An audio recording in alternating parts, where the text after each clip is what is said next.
Get ready to peer behind the curtain of the private equity universe with each episode of Best But Never Final. Hi, I'm Lloyd Metz, joined by Doug McCormick and Sean Mooney. Together, we'll navigate the corridors of private equity, revealing the uncommon knowledge, challenges, successes, and lessons that drive the world of private equity and business forward. Let's go.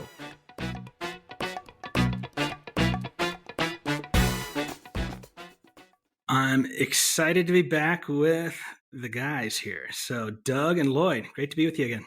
Hey, Sean. Hey, Doug. Good to see you, Sean. Good to see you, Lloyd. So we have another really good foundational episode regarding the basics and the pillars of private equity. And it's this whole concept of how does the industry think about maximizing outcomes throughout good and bad cycles on both the buy side and the sell side as a feature of these processes of actually executing the underlying transaction. As one of the kind of the preambles, like every cycle, there are topsy-turvy periods of time. There are periods of higher risk and lower risk. The one thing that everyone can count on is like a black swan flying right across your nose every time you're in market. Something can go wrong at will. I can see basically both of you kind of shuddered a little bit, but if that's not true, let me know. Murphy's alive and well. Murphy's alive and well. I don't think it matters who controls Congress, who the speaker is, who's in the White House. I think Murphy Law is going to stay on the books for sure. Murphy was a wise person for sure. And so you think about periods that is in this era, there's high cost of capital and inflation and tight labor markets and geopolitics and election cycles and yada, yada. But for you two, that's just kind of just another day at work. We're going to delve into here how you approach those on both the sell side and the buy side to maximize outcomes. But maybe before we get there, let's take a moment to pause and actually discuss what each of you are thinking about. So with today being what it is, Doug and Lloyd, how do you think about this market? Are you net buyers? Are you net sellers? Are you both? That's an interesting question, Sean. And at least for our firm, our very first investment, we closed on September 13th, 2001, because things were a little hectic a couple of days prior in New York City. And so that's how we came into this industry, closing into the teeth of a catastrophe. And we've been buyers in 2008, 2009. We were buyers in 2010, 2011, going in and out of the great financial crisis. So this is actually an intriguing time in our view. So we would like to be net buyers. Now, I think that's going to be a challenge, and maybe that's a part of what we're going to talk in more detail about today, but we would think this is a good time to buy the right assets in the right spaces. That's our point of view. How about you, Doug? Yeah, listen, I think I'm probably aligned with Lloyd a fair amount there. So I think I tend to be a little bit contrarian, and I think all of the things that you highlighted, high cost capital, high inflation, tight labor markets, geopolitical, I think for investors that have a long-term bias and view, that can create opportunity as an interesting entry point.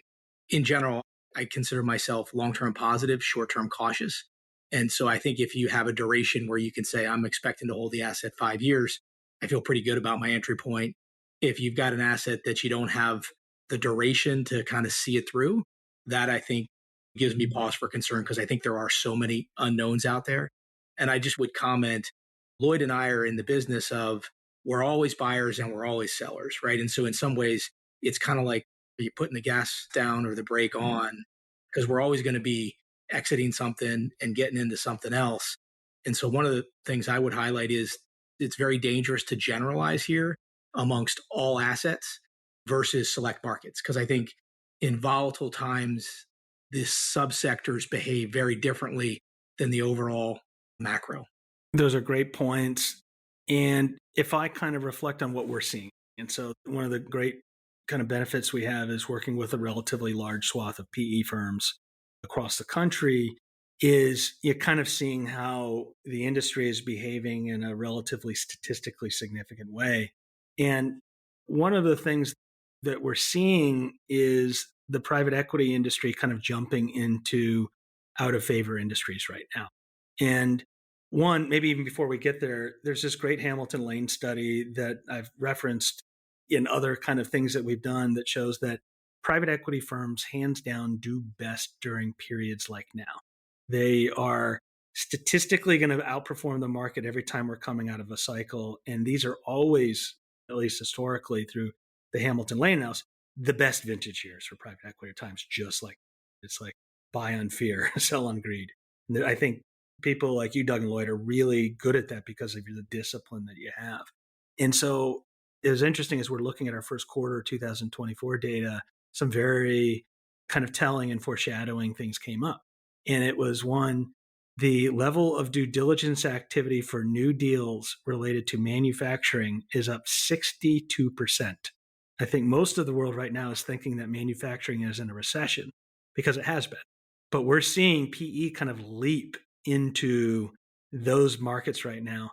The other area that they're jumping into is healthcare, which is up 49%. Healthcare has been tremendously under pressure because of the confluence of capped revenue with reimbursement rates and inflationary pressures that kind of go up unchecked in their labor market. And so we're seeing a lot of activity in these areas that would suggest they're taking action because they're seeing us at the bottom and a new cycle is renewing ahead. I just think that's a great kind of thing that you all kind of jump ahead of most. Just on that point, I think two observations as I kind of hear and process what you're saying. First of all, this whole concept of we perform best in down markets.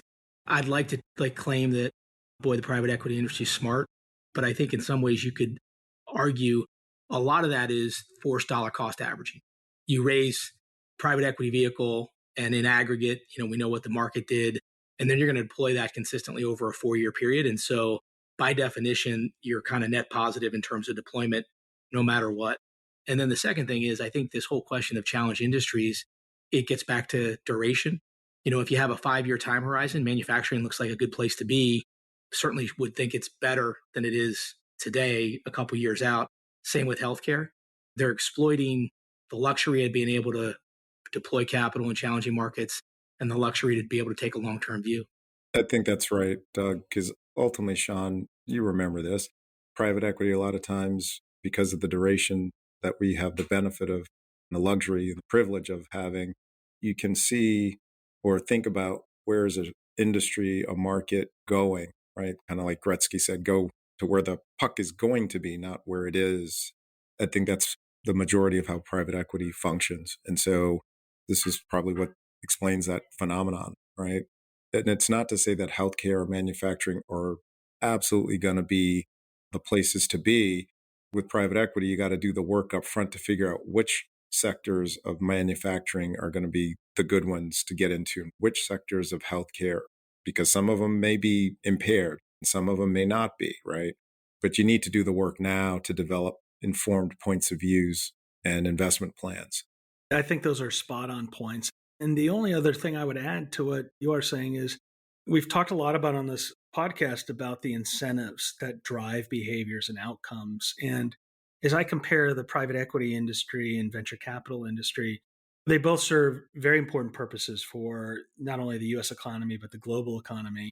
But if you think about the different incentive structures, the venture capital industry, on average, they're going to say, we're going to be really right on 2 out of 10 deals and make a ton, and then have various degrees of break even or loss on the rest. But those two are going to be through the roof. Private equity is more in kind of like the analogy I always use is the movie Moneyball. It's like, let's get on first base. Let's get in second. We're going to return 2 to 3 times our money, sometimes more, sometimes less. But really, like we have to make money on every single deal. And so what we see during tough times also is not only that you all are practitioners of knowing when to maybe move into a sector or not, but also there's this confidence in creating value because you have to create value. And so we've had 2 cycles in Blue Wave's history. Both times what we see when deal markets go down is value creation goes through the roof. So more than 80% of projects in the first quarter is value creation.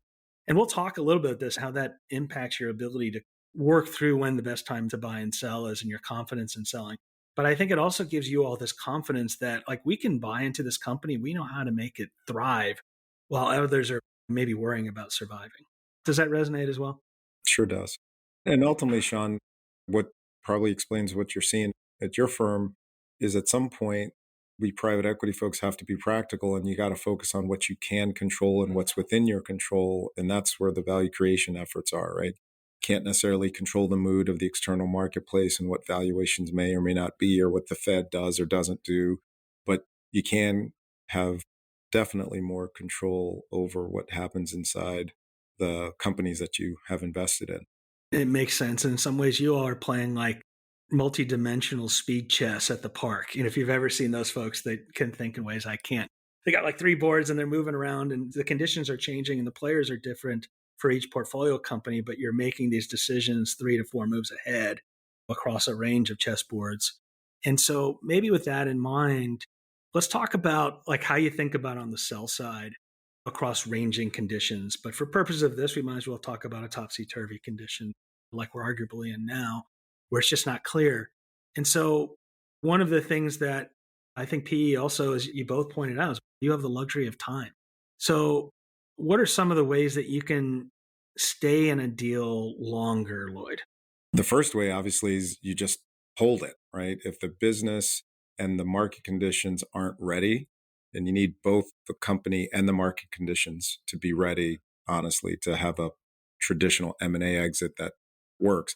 If one of those is not ready, then you don't go and you hold it and continue to push on the value creation. And then it becomes a question of how dramatic of an approach do you want to take? How material of an approach do you want to take? That's where you start.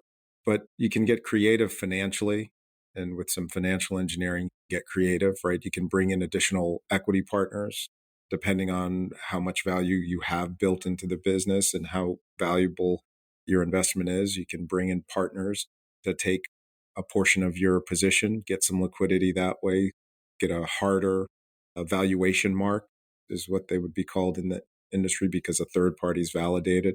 Continuation vehicles are out there, which is another conversation we can have later in this episode if you like. You can also extend your fund life. You can go to your investors, your LPs, and ask them to extend the fund life an additional year or 2, sometimes 3, with a plan to how you're going to improve that business and ultimately exit. But those are some of the basic tools that you have in your toolbox. There's a few others. I think those are spot on. Maybe for our listeners who are newer to private equity, one of the things we're trying to do is demystify is why does private equity sometimes feel the compulsion that they have to even sell? And one thing, just as real briefly, I would share is most private equity vehicles are built with time limits in place. So the standard is you have 5 years to deploy the capital that you've raised, and you have 10 years to return it. And so where many private equity firms, you ultimately end up like kind of racing the clock. If you go longer and longer, eventually you have to sell, unless you do some of the things that Lloyd shared that are more creative, that let you kind of live out the asset longer and create value, because that's one of the huge advantages private equity is time. They're not managing quarter to quarter like public companies. So if you're going to go longer and hold the business, Doug, what are you going to do to make sure that time is well spent?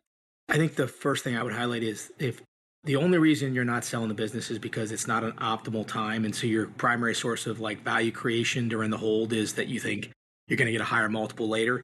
My sense is that that's probably not adequate reward for elongating the whole period.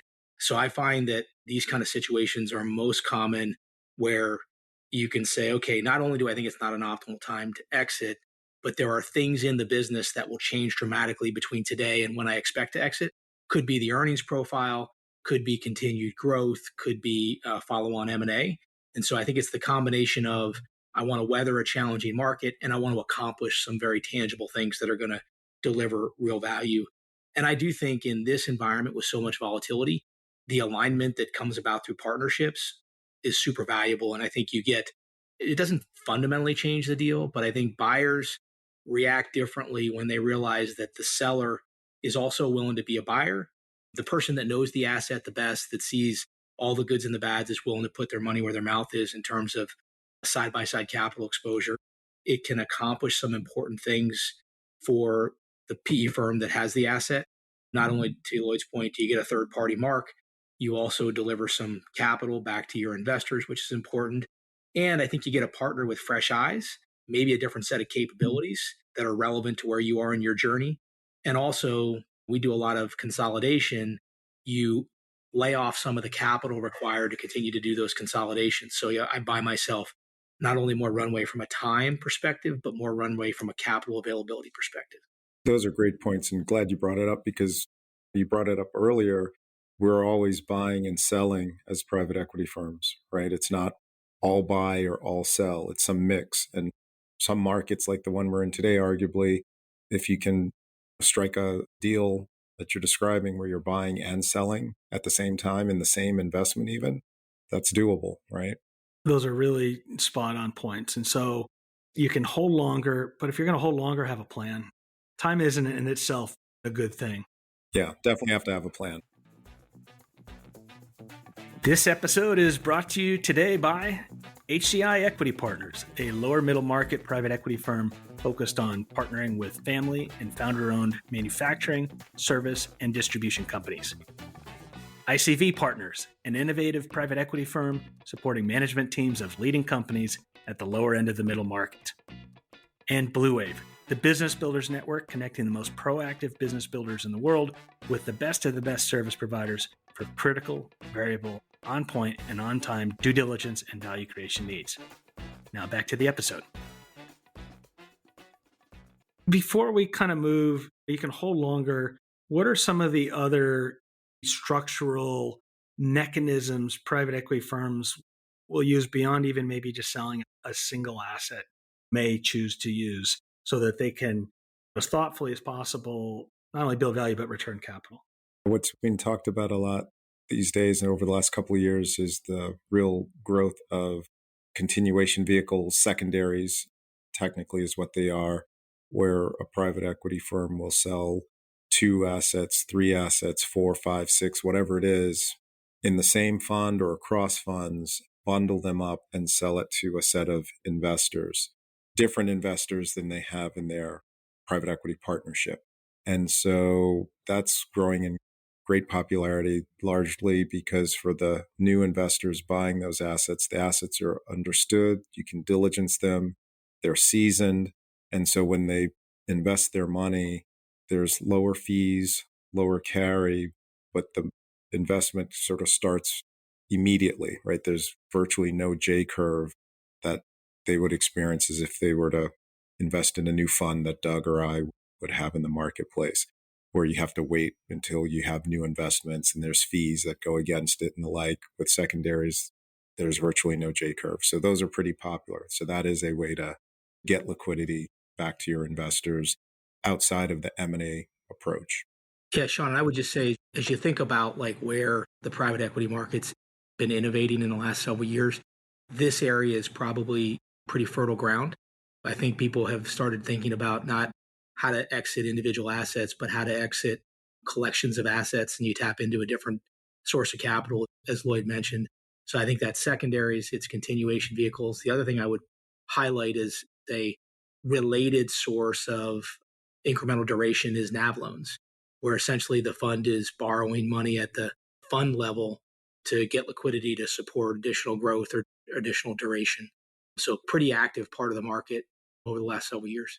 Yeah, if you think about the private equity industry becoming an industry, there's a couple things that are striking. Is one, that it's one of the only industries where the primary market is much bigger than the secondary market. So these secondary tools that are evolving are, I think, amazing for the future of the private equity industry, but also kind of bringing it into a maturation space that's consistent with other kind of markets. And then to your point is like the mechanization of private equity. These companies are coming in some ways like Danaher. Danaher has a lot of have used debt to be thoughtful at their operating company. Private equity firms are kind of maybe taking a page out of that. And so if we move down the options list here, let's say you've explored secondaries, that doesn't make sense. You do want to get some liquidity out there.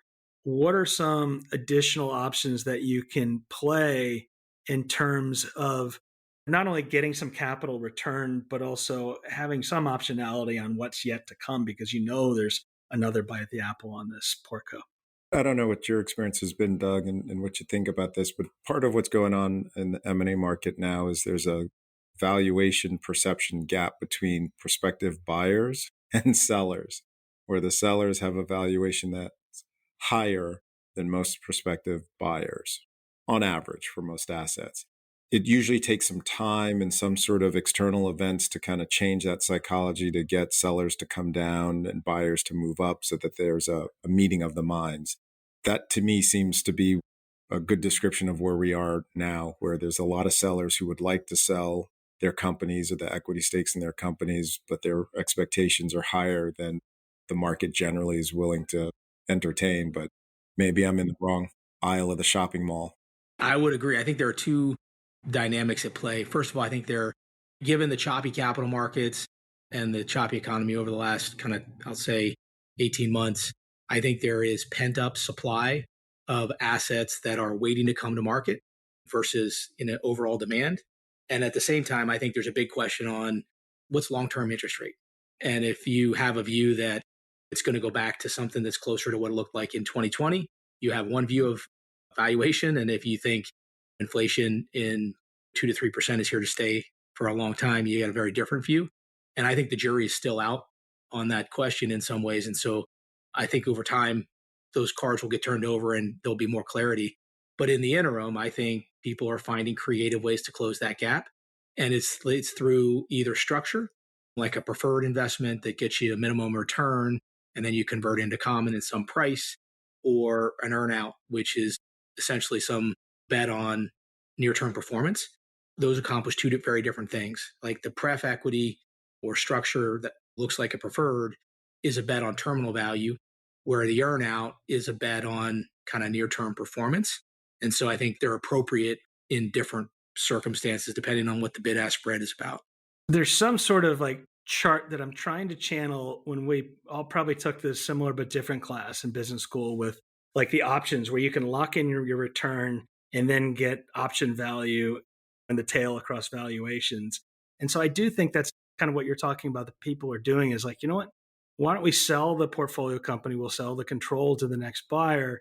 But what's really different that we're seeing that I had not seen in my career is like seeing the private equity firm roll into the next owner's deal and or even potentially entertain an earnout so they can lock in some portion of the returns, but maintain optionality on the growth that they probably agree or believe in more so than anyone else. And candidly, it also signals to the buyer that they have a lot of confidence in that projection that was shared. I'm curious if you all have seen more of that.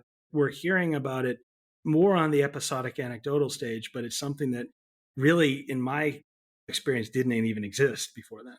It's happening for sure. Both the rolling over some equity into the next owner, particularly if it's a private equity firm with experience that you have confidence that they know what they're doing and can take the business to the next level. And then as Doug said, for short-term differences in performance, earnouts are absolutely on the table. Again, you try to get it right when you time when your business is coming to market, but inevitably there's going to be a moment where you're saying sometime in October or November or September, we're going to start producing for this new customer, and you're trying to sell the business in April, May, June, right?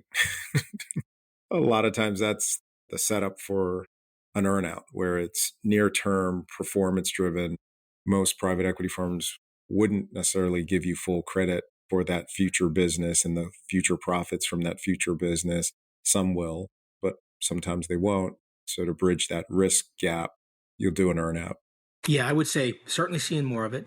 And I think in some ways, listen, we all would say we want full price and we want it non-contingent, right? But I would argue that private equity owners are probably pretty well positioned to underwrite the risk. They know the business very well. They're pretty good at forecasting, at least on a near-term basis, what they think the business is going to do. And so I think most private equity sellers are well positioned to see value in that earnout or that pref equity instrument because they have a good view of where things are headed. I think that's, in a challenging market, a creative way to kind of close that bid-ask spread. The other thing I'd say, in my own experience with partnership deals, we have a core competency that's kind of like, let's just say 5 to 40 of EBITDA. And when I've done partnership deals with bigger firms, it's a really interesting complement of skill set because we've got all the domain expertise around the business. We've spent a lot of time with it. We know what we know, and they come in with a different skill set, and it's pretty complementary to the long-term opportunity set for the business. So I think you get more than simply capital. You get another smart partner that comes at it from a different perspective. I love that perspective of the industry kind of turning into an industry, and there's this concept of win-win. You can both succeed together in ways that maybe wasn't as commonplace before, and it's not because it was bad or good. It just is the way it was. To wrap up the sell side perspectives here, you've decided you don't want to stay in longer. You maybe don't have a perspective on how to get it there. Some of these structural things probably aren't attractive either. What's the last option on the table? Yeah, at some point, I think you evaluate the business trajectory. You got a couple shots on goal to find the right exit alternative. And at some point, you're in the business of moving on that asset and on to the next one. You just got to remember at some point, whether it's gone well or not gone well as an investment, you're obligated to return capital to your LPs. And if the market speaks and you look at the rest of your portfolio and all the things that you said are true, Sean, in terms of alternatives or how things are shaken out, then you transact and take whatever it is, whether it's okay investment or not okay investment. It's better to close that out, return capital to your investors, your LPs, and then focus your attentions on another good opportunity. And that's just so key. We've talked about people in private equity really liking being investors. And that's the sober mindset you often have to have when sometimes you just have to Kenny Rogers it, right? It's like you got to know when to hold them, know when to fold them, know when to walk away, know when to run. And sometimes you got to just say, we've done everything we can. And the next buyer will have a perspective that's probably different than yours, and they can help that business get to all the places it can and should be. Yeah, Sean, just on that point, I'd say it's important to remember the investors are looking at the fund performance, not the individual portfolio performance. And so the mandate is optimize fund performance. That makes sense. So let's turn the tables here to now you're on the buy side. How do you think about in a market where it's not as fully functioning? It's, Lloyd, to use your analogy that I really love and go back to, it's like it's not flowing like water. It's a little muddier, but it's maybe picking up a little bit. You have the basics to do things. How do you think about structuring a deal to get to yes? So I think there's a lot of ways to put together an attractive deal. And when I say an attractive deal, it's in the context of it works for the buyer and it's compelling to the seller. And I think we all get myopically focused on valuation. And that's an important part of every transaction. But I think there are a number of other tools that people can use to differentiate in the marketplace to get to the point where you can effectively deliver a compelling package. So valuation is an important part. I think when you think about valuation, form of consideration is a key part of that. So is it all cash at close? Is it cash in a note? Is it cash in some contingency? I think in this kind of market, sellers so underappreciate the importance of speed and certainty, and they go hand in hand, right? Like, how quickly can I get to yes and certainty so that I can close? And what are the contingencies or things that I've got to accomplish that, quote, have to check out between when I gave you my offer and I wired the check? And then I think there's a whole lot of creativity around structure that can allow you to isolate specific concerns from a buyer's perspective or reward the seller for value that you maybe can't pay for today, but that the seller believes is really there. And that can be in the form of the earnout, like we talked about. It could be warrants or some residual equity ownership. So lots of different tools. And I think good deal guys and girls, they focus on the whole toolkit and they're good at selling all of those components. So the seller really appreciates the importance of all the components.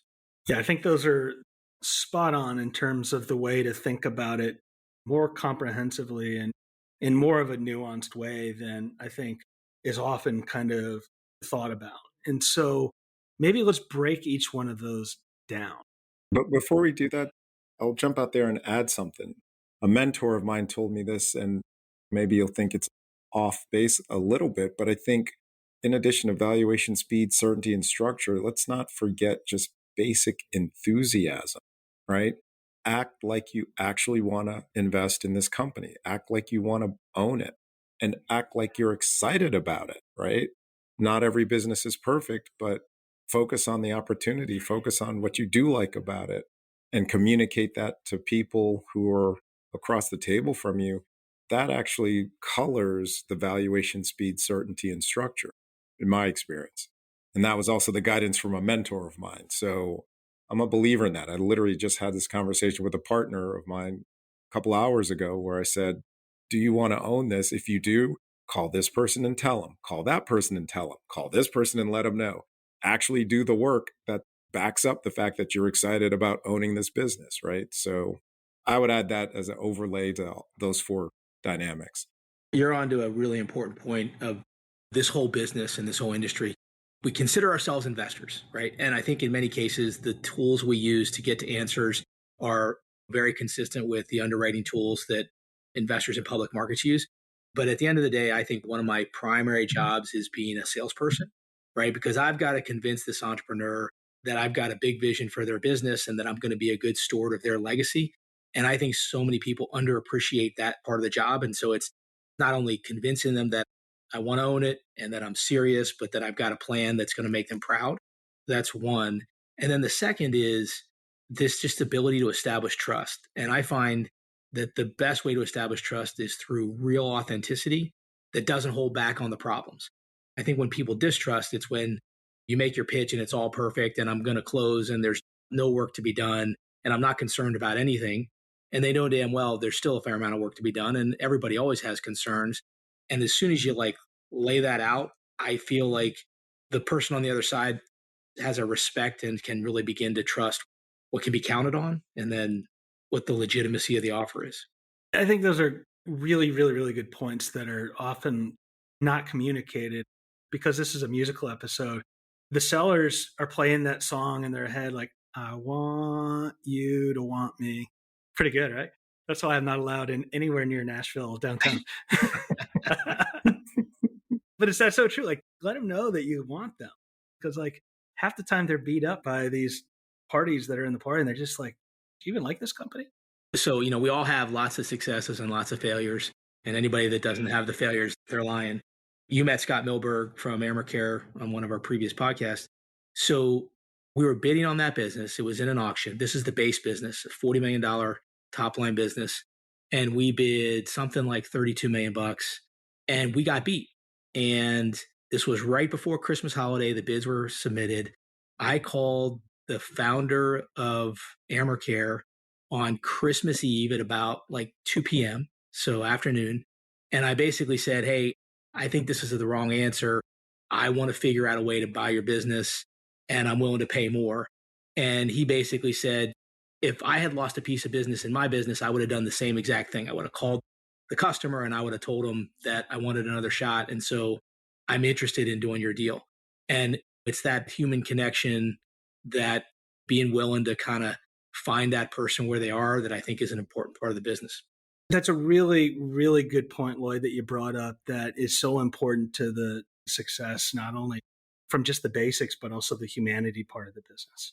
Now that we talked about the human element, we'll go back to some of these pillars that we also talked about here in terms of just valuation itself. How do you think about that in terms of deciding where you want to pay up, where you don't, and where you feel comfortable and what the trade-offs are? Doug, how do you decide what the right price to pay, what the right valuation ought to be?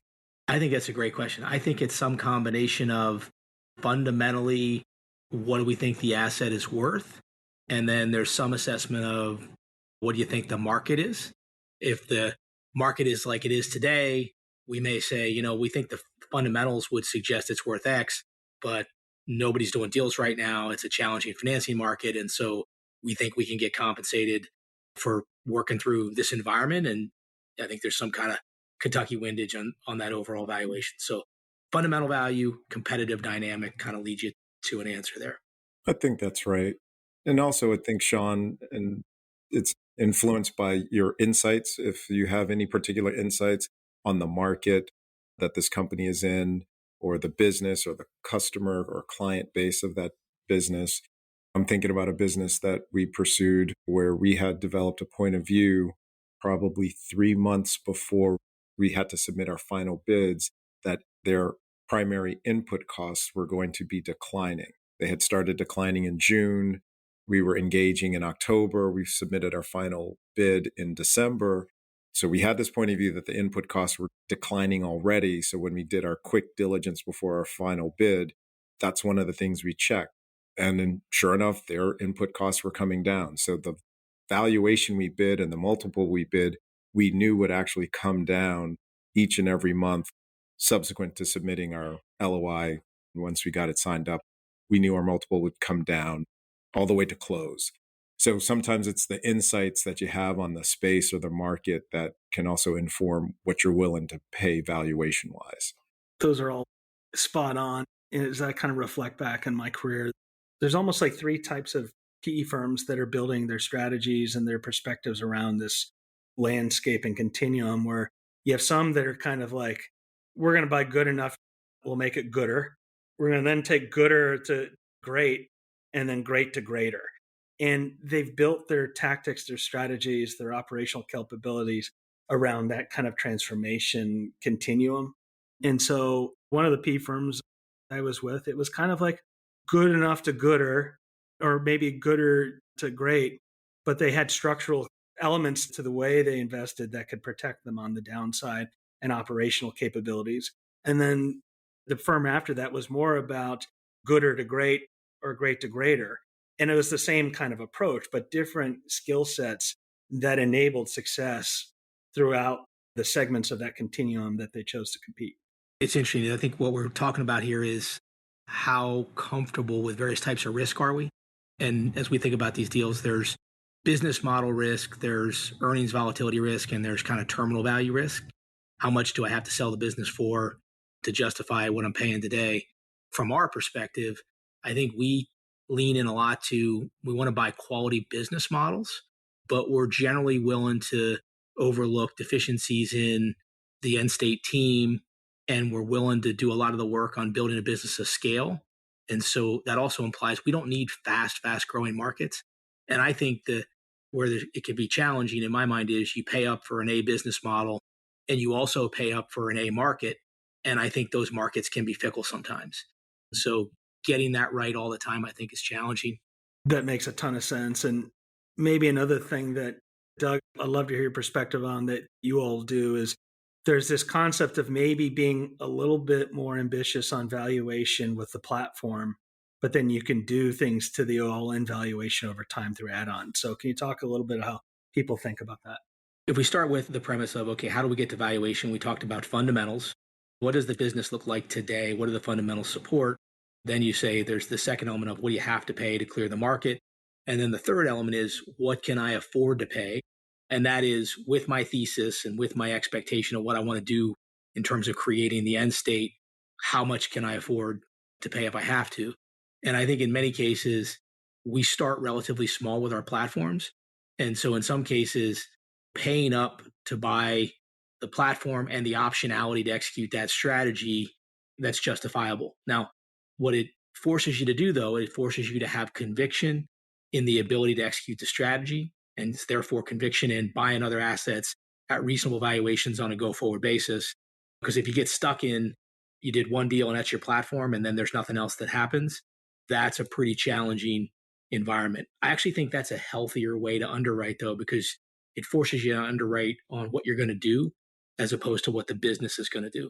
The going in underwriting process, I think, is really the part that you got to focus on, whether it's acquisition driven or not as acquisition driven, whether you're building a new plant or brownfielding, launching a new product or doubling the sales force, whatever it is, you really have to have some rigor in your underwriting, have your base going in valuation make sense on that basis. So I agree. I really like that point as well. I think a number of times P firms can get in a bit of a trap where they say, we're going to play the scale arbitrage. We're going to pay more for the bigger platform. And then the smaller ones, we're going to be able to get at a lower multiple because they're that step down on the scale function then has lower economic multiples associated with that. But if a sector gets hot, that arbitrage can evaporate really quickly. And so, Doug, I really appreciate what you shared is like, the business needs to stand on its own merit and be really good. And then each one is kind of a separate analysis into itself versus just saying that I would have loved to freeze both my kids at age 5 and 8, but they grew up on me. And so now I love them for different reasons. I just don't get any hugs from either of them anymore. But that's a whole different conversation. That's another episode, Sean. So we've talked about valuation. Let's talk about the next one, speed. Why does your ability to move quickly in a transaction matter? Any seller of a business that's got any kind of advisor will advise that time is your enemy as a seller, because generally with time, you've agreed on the price. So the price isn't going up and only bad things can happen then, whether it be some event happens with a customer, some events happens with the economy. And so generally sellers are incented to compress the timeline from LOI or the marketing when it commences to consummating. And for buyers who know the industry, know the asset well, that's a competitive advantage because we can move much quicker. I don't have to do my work on the market. I may know the customers. I understand the business model. And so I can be very precise about, I have these 5 diligence streams. I'm going to do those in 4 weeks. I'm willing to backstop financing because I know how these businesses finance, and that'll be my risk. And by taking all that risk off of the seller, arguably you should get compensated for that in a different way, which is you win the deal when you wouldn't have otherwise. Maybe you pay a little bit less because you've delivered certainty. I agree with what Doug said. They tend to go together, and speed and certainty, the advisors to that company, that CEO, that family, or whomever, all the things that Doug said are true, right? And so to the extent as a buyer, you can do that work up front and or signal to the advisor that the work you have to do, those 5 work streams that Doug mentioned, are confirmatory, right?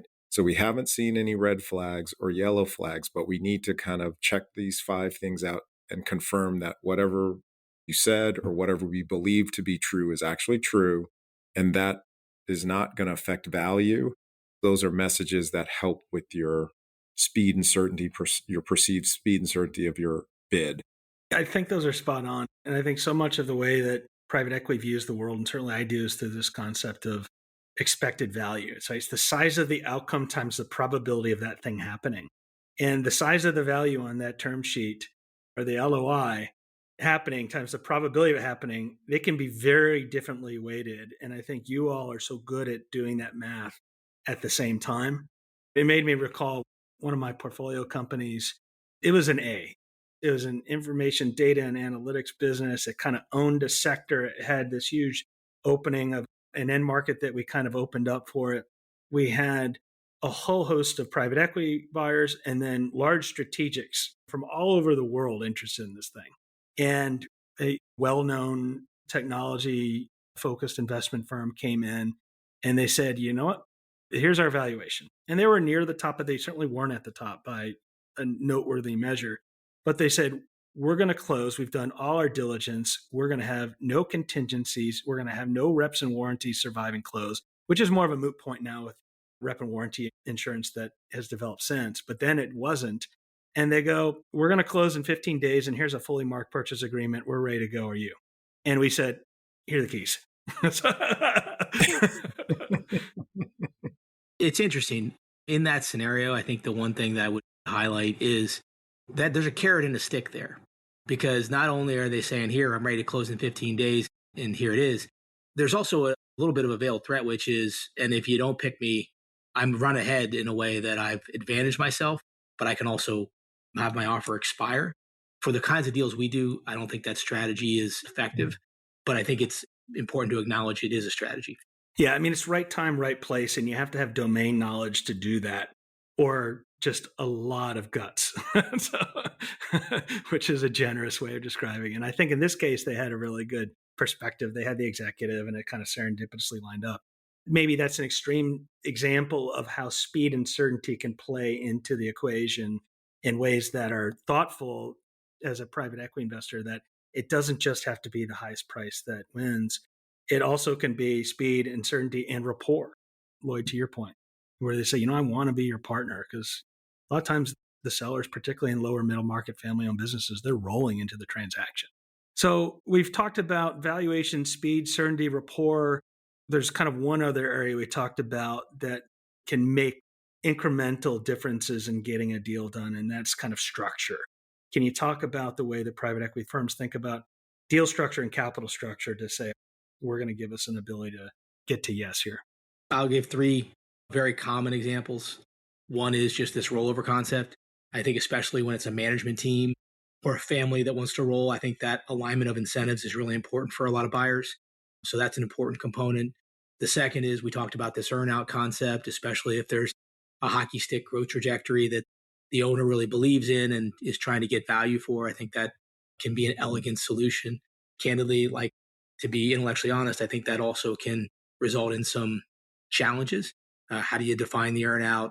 Does it create some short-term behavior problems? All those are legitimate concerns. The third one is debt financing. In this high interest rate environment where debt is less available, the seller can provide debt financing as part of the overall package. And I think that can certainly help relative to today's environment. And again, Sean, back to the speed, certainty, and rapport, at least for our firm, we try to keep our capital structure simple and resilient because it allows a whole bunch of bad things to happen externally in the marketplace, in the world, the geopolitics and all that, because it is a resilient balance sheet. When I say resilient balance sheet, it's a simpler debt credit agreement and a lower level of leverage than you might otherwise get from the marketplace. It is not an optimized maximum leverage kind of philosophy and approach that we take.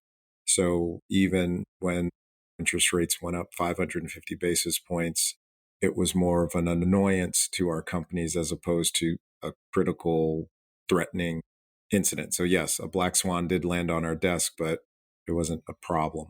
I really like that perspective, particularly considering my first job out of college was in Houlihan Lokey's financial restructuring group and seeing this intimate appreciation right in a front row seat, how debt can be a great amplifier of results, both on the good and the bad.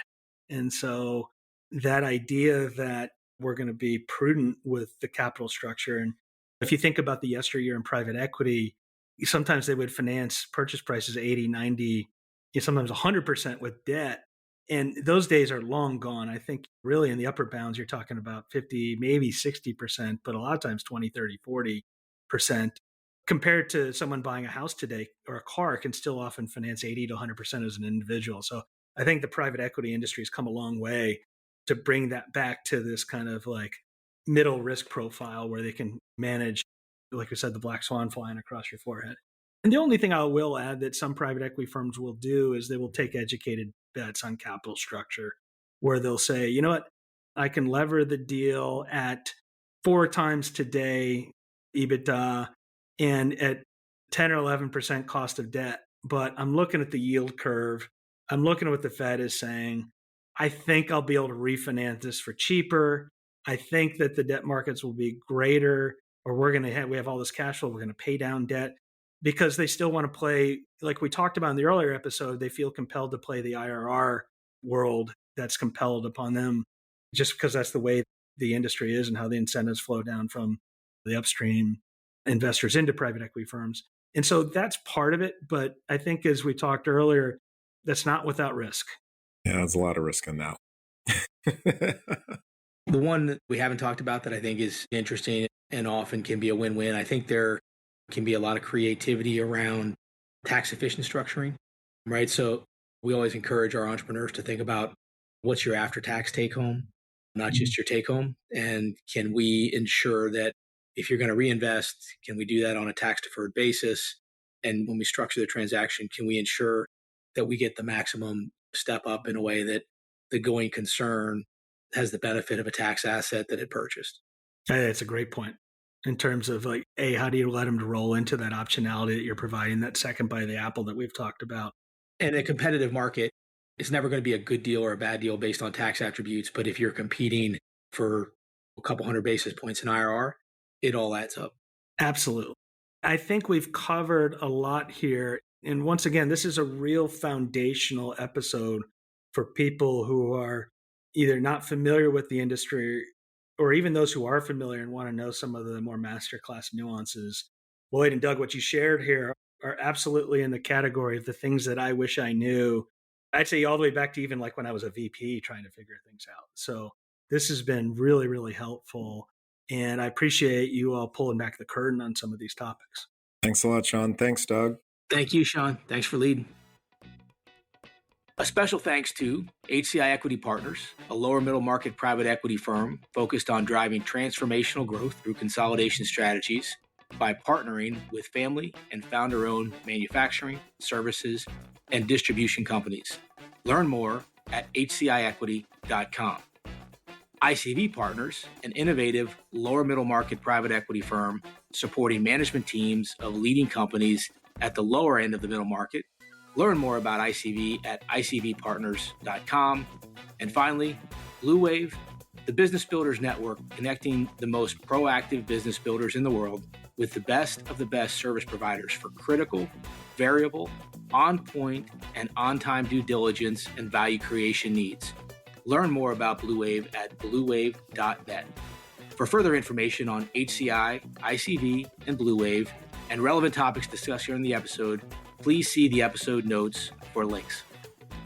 The views and opinions expressed in this program are those of the individuals presenting and do not necessarily reflect the views or positions of any other persons or entities, including those referenced herein.